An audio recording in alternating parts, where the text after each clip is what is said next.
up, do your thing.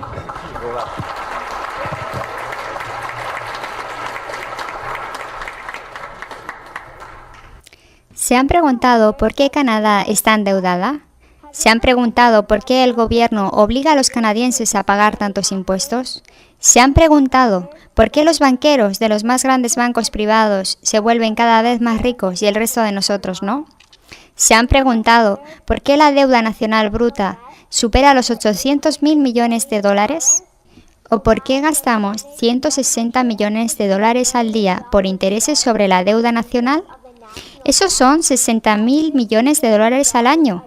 ¿Se han preguntado quiénes reciben esos 60.000 millones de dólares? Lo he descubierto. Es que los bancos han aliado para esclavizar financieramente a las personas de Canadá. Compartiré con ustedes 3 puntos importantes de referencia, con los cuales espero se conciencien, para que continúen la investigación por ustedes mismos y hagan que su gobierno se comprometa a detener estas políticas criminales contra las personas de Canadá. En primer lugar, haremos un repaso al origen del Banco de Canadá. En segundo lugar, veremos cómo funciona el sistema hoy en día. Y por último, ofreceré una solución viable que le podemos pedir a nuestro gobierno que implemente. Una figura poco conocida en la historia canadiense es Gerald Graham McGirr. Fue un abogado, miembro del Parlamento y alcalde de Vancouver. Su contribución a Canadá es probablemente la mayor en nuestra historia. Él lideró la creación del Banco Nacional de Canadá, cuyo único propósito es el traer el dinero de Canadá. Fue fundado el 3 de julio de 1934 y pertenecía a todos los canadienses.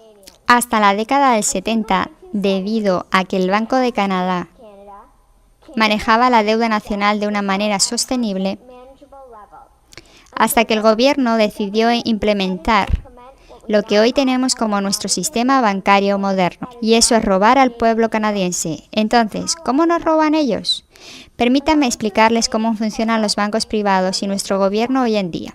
En primer lugar, el gobierno canadiense le pide dinero en préstamo a los bancos privados. Luego, ellos le prestan ese dinero a Canadá a un interés compuesto. El gobierno entonces continúa incrementando los impuestos a los canadienses, año tras año, para poder pagar el interés sobre la deuda nacional que crece exponencialmente, lo que resulta como inflación. De esa forma, nuestro dinero sostiene la economía, y el dinero real es usado para llenar los bolsillos de los banqueros.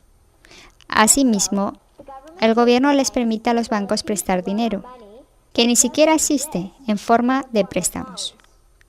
Cuando un banco otorga una hipoteca, lo que literalmente significa una promesa de deuda o un préstamo, en realidad no te están dando dinero. Ellos hacen clic en la computadora y generan dinero inventado de la nada. Ellos en realidad no lo tienen en sus bóvedas. En la actualidad, los bancos solo tienen 4.000 millones de dólares en reservas, pero ellos han otorgado préstamos por más de 1,5 billones de dólares. Citando a Graham Towers, cada vez que un banco concede un préstamo, un nuevo crédito bancario es creado. Nuevos depósitos traen nuevo dinero. Hablando en serio, el dinero solo sale del banco en forma de préstamos. Como los préstamos son deuda, entonces bajo el sistema actual, todo el dinero es deuda. Lo que encuentro interesante es que incluso Jesús, en Mateo 21, expulsó a los cambistas del templo, porque estaban manipulando el mercado para robar dinero de las personas. Los bancos privados son como los cambistas en Mateo 21.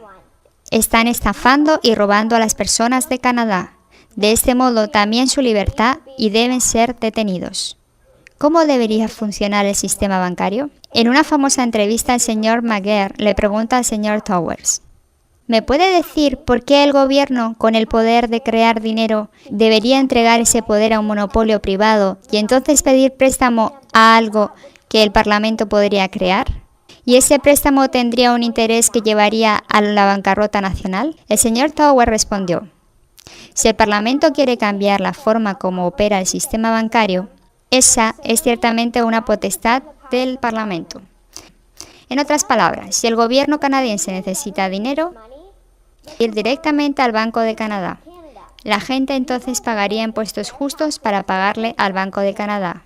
Este dinero de impuestos ingresaría, siendo una inyección para nuestra infraestructura económica, y la deuda sería cancelada.